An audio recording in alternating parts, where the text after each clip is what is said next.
स्वागत है आप सभी का गुरु कंसेप्ट चैनल में। मैं मनोज मिश्रा।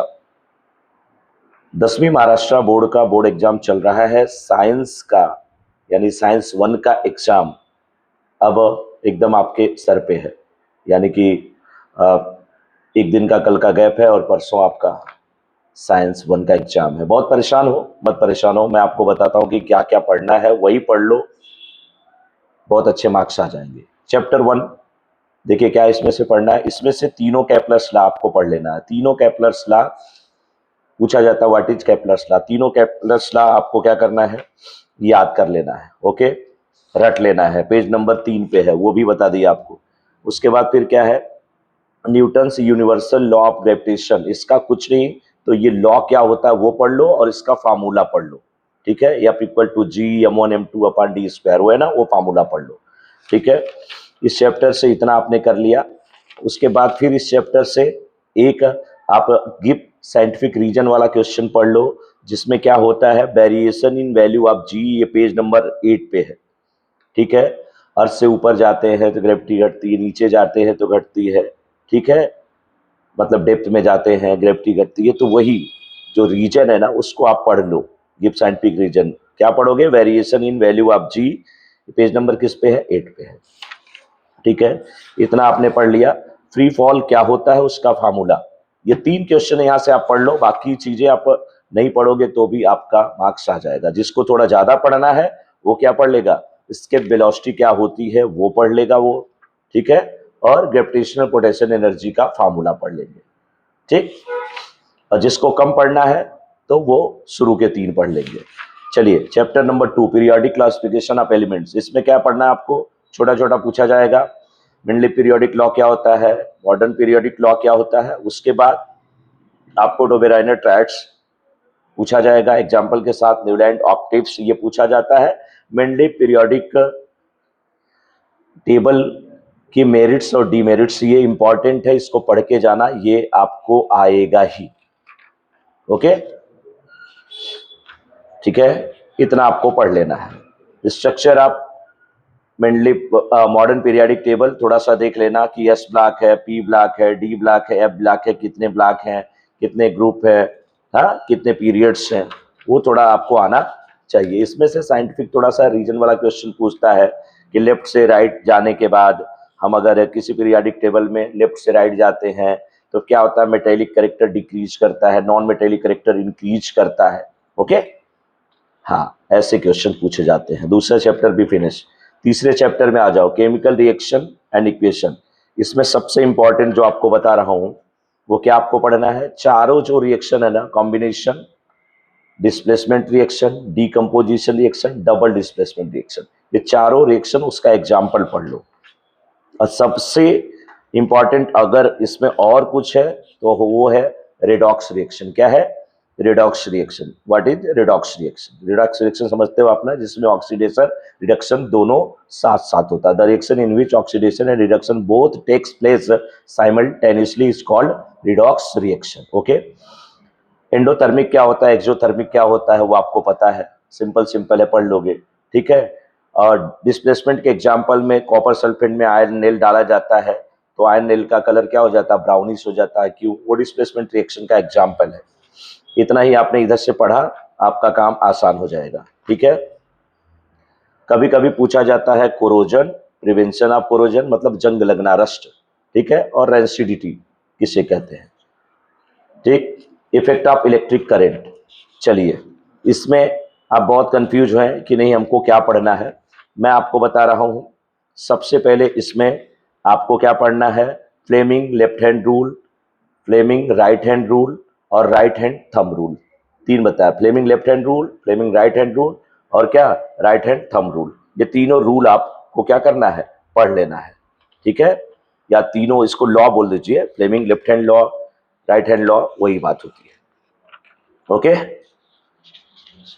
अब लॉन्ग आंसर टाइप का क्वेश्चन इसमें से क्या आता है, इलेक्ट्रिक मोटर और जनरेटर। ठीक है, दोनों में से एक क्वेश्चन पक्का है, लॉन्ग टाइप में आता ही है। उसका क्या पूछेगा आपको, कंस्ट्रक्शन पूछेगा। इलेक्ट्रिक मोटर क्या है वो लिखोगे, फिर कंस्ट्रक्शन लिखोगे, मतलब उसके पार्ट का नाम बताया था ना, क्या उसमें आपको बताया था कि दो स्ट्रॉन्ग मैग्नेटिक पोल्स होते हैं, फिर आर्मेचर कॉइल होता है, ये पूरे पार्ट का नाम, ये कंस्ट्रक्शन हो जाएगा। और उसके बाद फिर क्या होगा, वर्किंग लिख दिया, आपको मार्क्स मिल जाएंगे। जल्दी जल्दी थोड़ा बता रहा हूँ क्योंकि बड़ा वीडियो नहीं बनाना है। एसी डीसी जो करंट है, दोनों में डिफरेंस पढ़ लेना। एसी अल्टरनेटिव, डीसी क्या होता है, डायरेक्ट करंट। डायरेक्ट करंट का फ्रीक्वेंसी क्या होता है, 0 हर्ट्ज होता है। एसी का फ्रीक्वेंसी क्या होता है, 50 हर्ट्ज होता है। ओके, ये आप पढ़ लेना। डिफरेंस और बड़ा है, मैं हिंट आपको कर रहा हूँ थोड़ा थोड़ा कैसे पढ़ सकते हो। 5वें चैप्टर में आ जाओ। 5वें चैप्टर में लेटेंट हीट का डेफिनेशन पढ़ना है। लेटेंट हीट आप फ्यूजन पूछता है तो फ्यूजन किसका होता है, सॉलिड का। किस में होता है, लिक्विड में। बस थोड़ा सा चेंज करना होता है, जो हमारे बच्चे जिनको पढ़ाया उनको पता है सारा difference. The amount of heat energy observe at constant temperature by unit mass of a solid to convert into liquid. Solid liquid में कन्वर्ट हो रहा है तो क्या है, specific latent heat of fusion है। और यही क्या पूछ दिया, लेटेंट हीट ऑफ क्या, वेपराइजेशन। तो क्या लिखोगे, सब कुछ same. The amount of heat energy observe at constant temperature by unit mass of ए क्या, liquid to convert into vapour is called its specific latent heat of vaporisation. समझ में आया सब डेफिनेशन। इसका सबसे इंपॉर्टेंट क्वेश्चन क्या है भाई, एनएमएलएस बिहेवियर ऑफ वाटर, ये पूछा ही जाता है। रेगुलेशन पेज नंबर 64 पे थोड़ा पढ़ेंगे, लेकिन एनएमएलएस बिहेवियर ऑफ वाटर ये 100%। और एक फिगर है 66 पेज पे, जहां पे क्या है, मछलियां तालाब में हैं, वो कैसे जीवित रहती हैं, ऊपर आइस बन जाता है। इतना पढ़ लिया, आपका काम क्या है, आसान हो जाएगा। ज्यादा कुछ नहीं पढ़ोगे तो भी। एक फिगर वाला क्वेश्चन 68 पेज पे देता है। हाँ, वैक्स है, वैक्स के लेयर में आयरन, कॉपर, लीड सब क्या है, सेम टेम्परेचर पे पानी में डाल करके रखते हैं। सबको उठा करके सबके बॉल को क्या वैक्स में डालते हैं। सबसे ज्यादा हीट किसने एब्जॉर्ब किया है, आयरन ने, क्योंकि वो सबसे नीचे गया है। हिंट भी कर रहा हूं कि कैसे पढ़ना है। अब आ गए कहां पे, reflection of light. Reflection of light का मतलब what is reflection of light में व्हाट इज रिफ्लेक्शन क्या होता है वो पढ़ लेंगे। इंपॉर्टेंट क्वेश्चन क्या है, laws of reflection, page number 74 पे आपने पढ़ा ना। Incident rays, reflected ray, incident ray, reflected ray, normal, all are in same plane. उसके बाद क्या पढ़ा, sine I upon sine R equal to constant, जिसको रिफ्लेक्टिव इंडेक्स पढ़ते हैं कहते हैं। ठीक है, वो आपने पढ़ लिया। क्या क्वेश्चन यहां से आएगा, एकदम इजी है। ट्विंकलिंग ऑफ स्टार्स पढ़ेंगे, ये किस में आता है, गिब्स साइंटिफिक रीजन में है। ठीक है, ये आप पढ़ सकते हैं। उसके बाद फिर क्या आप पढ़ सकते हैं, मिराज का क्वेश्चन इसमें पढ़ सकते हैं। मिराज का मतलब क्या है, पेज नंबर 76 पे एक फिगर दिया है 6.5, जिसे मिराज, ठीक है, कहीं दूर से देखने पे लगता है कि वो पानी है। ओके, डिस्पर्शन ऑफ लाइट क्या होता है, तो प्रिज्म में से अगर क्या सूर्य भगवान को आप जल देते हो और उस पानी में से क्या करते हो, आप बाहर देखते हो, तो जो सनरेज है ना, वो अपने 7 कलर्स के कंपोनेंट में क्या होती है, नजर आती है। उसको ही क्या करते हैं, डिस्पर्शन ऑफ लाइट, वो आप पढ़ लोगे। सबसे ज्यादा किसका स्कैटरिंग होता है, वायलेट का, और सबसे कम किसका होता है, रेड का। ये ध्यान देना, इसमें खतरे का निशान रेड होता है। स्कैटरिंग कम मतलब इधर उधर बिखरता कम है वो। ओके, क्रिटिकल एंगल इसमें इंपॉर्टेंट क्वेश्चन है, वो पढ़ लेना। न्यूमेरिकल बहुत इजी है, आपको कुछ नहीं आता तो सॉल्व एग्जांपल 2 पढ़ लो, और उसके बाद फिर क्वेश्चन नंबर 4 का ए बी पढ़ लो, आपको न्यूमेरिकल यहां से मिल जाएगा। लेंसेस में आप चलोगे, लेंसेस में छोटे मोटे डेफिनेशन पूछा जाता है, centre of curvature, radius of curvature, ये बहुत इंपॉर्टेंट है। ठीक है, उसके बाद फिर एक दे देता है, वो थोड़ा पढ़ना पड़ता है। पेज नंबर 83 पे है ना, एट इन्फिनिटी पे, इन्फिनिटी पे क्या है, कौन जो आपका कोई अगर लेंस है, लेंस के सामने इन्फिनिटी पे क्या रखा है, कोई ऑब्जेक्ट रखा है, तो उसका इमेज कैसा बनता है, रियल इन्वर्टेड, वो पूरा टेबल आपको याद कर लेना चाहिए, क्योंकि समझने का आपका समय गया। हाँ, lens formula 1/f equal to 1/v minus 1/u, ये आपको याद होना चाहिए। Magnification m equal to h2/h1, r m equal to क्या, v/u, ये आपको आना चाहिए। ठीक है, पावर ऑफ लेंस जरूर पूछता है, तो reciprocal of focal length is known as power of lens, p equal to 1/f। f किस में होता है, मीटर में। मीटर में नहीं दिया है फोकल लेंथ, तो पहले मीटर में कन्वर्ट कर लेंगे। ठीक है, उसको फिर 1/, जितना मीटर में आया वो लिख देंगे। मान लीजिए 1/ क्या है, 100 मीटर, तो 100 से 1 को डिवाइड करोगे, 0.01, जो आएगा उसके आगे डी लिख दोगे, डायोप्टर, वो क्या हो जाएगा, पावर ऑफ लेंस। पढ़ा है आपने, पेज नंबर 85 पे है, आप देख सकते हो। फिगर इसमें से क्वेश्चन जो है ना न्यूमेरिकल्स आते हैं, सॉल्व एग्जांपल कर लो, न्यूमेरिकल कर लो, आएगा। नहीं कर सकते हो कोई बात नहीं। आंख जो है ना हमारी, आई जो है ना, उसके फिगर को आप पढ़ लेना, पेज नंबर 87 पे है ये बहुत। और सबसे इंपॉर्टेंट अगर इसका कोई क्वेश्चन है तो मैं आपको बता रहा हूं, मायोपिया, हाइपरमेट्रोपिया, जो कि आपके पेपर में आएगा। फिगर है ना पेज नंबर 88 पे, फिगर सही, ठीक है। फिगर को देख करके आप लिख सकते हो मायोपिया क्या, हाइपरमेट्रोपिया, इतना पढ़ लिया, काम हो गया। और पढ़ना है तो लॉन्ग आंसर टाइप क्वेश्चन में माइक्रोस्कोप, टेलीस्कोप में से कोई एक आएगा। माइक्रोस्कोप में दो होता है, सिंपल और कंपाउंड और टेलीस्कोप, ठीक है। मेटलर्जी वाला चैप्टर आपको थोड़ा हार्ड जाता है, थोड़ी डिफिकल्टीज होती है, कोई बात नहीं। उस चैप्टर में सिलेक्टेड आपको बता रहा हूं कि क्या पढ़ोगे तो काम आपका हो जाएगा। उस चैप्टर से बस एक पढ़ लेना, आयनिक कंपाउंड किसे कहते हैं, ठीक है। उसके बाद चुपचाप कंसंट्रेशन आप कोर्स में आ जाओ, पेज नंबर 100 पे will play, table method, figure आपको समझ में आता है, फिगर बना करके लिख दोगे, हाइड्रोलिक सेपरेशन मेथड लिख दोगे, magnetic separation, force flotation method, इतना ही पढ़ना। इसके अलावा इसमें से मत टच करो, ठीक है, क्योंकि वो आपके लिए थोड़ा सा डिफिकल्ट होगा। एक क्वेश्चन और अगर किसी को थोड़ा सा अगर दिमाग लगाए तो वो लिख सकता है, कोरोजन ऑफ मेटल मैंने आपको बताया, हाँ वो पिछले चैप्टर में भी था, इसमें भी है। आपसे पूछा जाता है पेज नंबर 108 पे ना इलेक्ट्रोप्लेटिंग है, हाँ इलेक्ट्रोप्लेटिंग आप पढ़ लेना, टाइनिंग, इलेक्ट्रोप्लेटिंग, ये सब पूछा जाता है। चैप्टर नंबर 9 में आ जाएंगे, कार्बन कंपाउंड।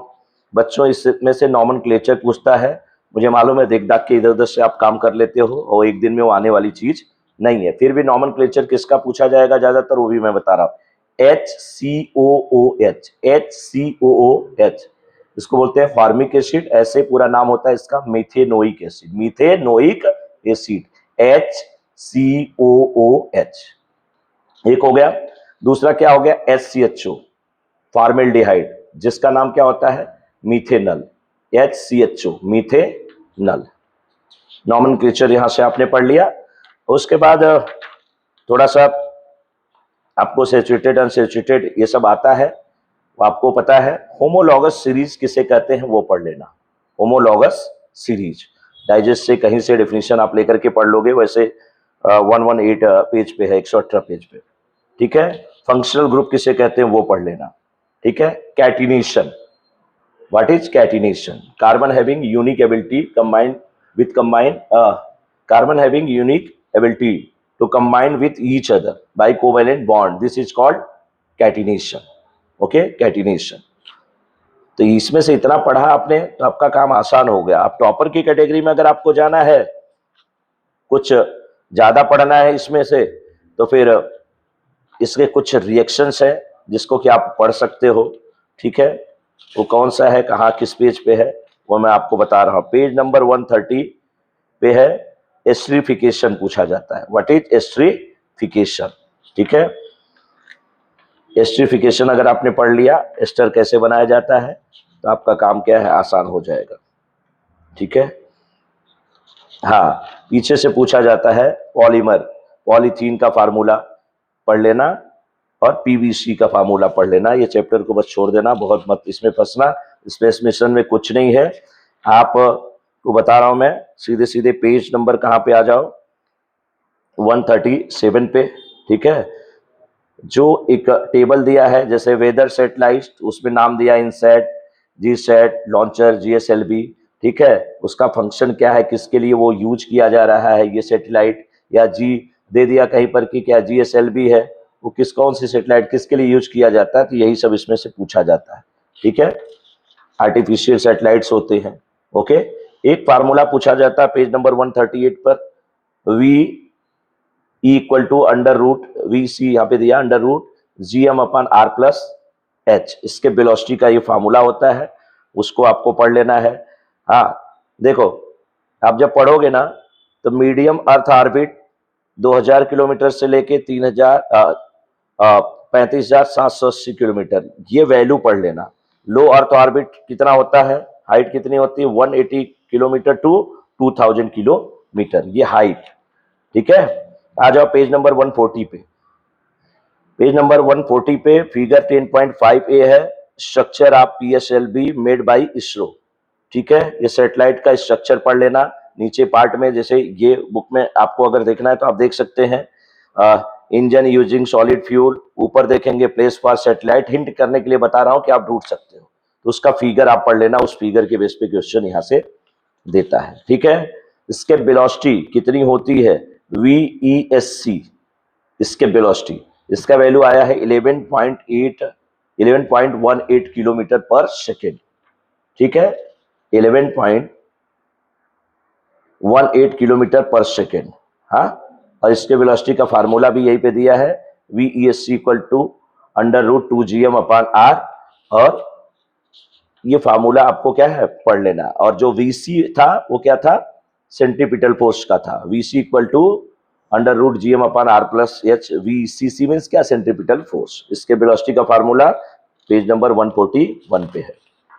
ओके, ये आपने पढ़ लिया। हाँ, और ये जो आपका लास्ट चैप्टर है ना, स्पेस मिशन वाला, इस चैप्टर में अगर आप आएंगे तो इस चैप्टर में जो एक्सरसाइज का क्वेश्चन है ना, हाँ, वो आप थोड़ा कर लेना। एक्सरसाइज का क्वेश्चन खास करके कौन सा, फिल इन द ब्लैंक्स का क्वेश्चन कर लेना आप। State with the reason whether the following sentences are true और फॉल्स, इतना कर लेना। आपका पेपर एकदम जबरदस्त हो जाएगा, आपको कुछ भी दिक्कत होने वाली नहीं है। इतना भी अगर आपने पढ़ लिया ना तो 40 में से 35 प्लस आपको मिल जाएगा। ओके, धन्यवाद।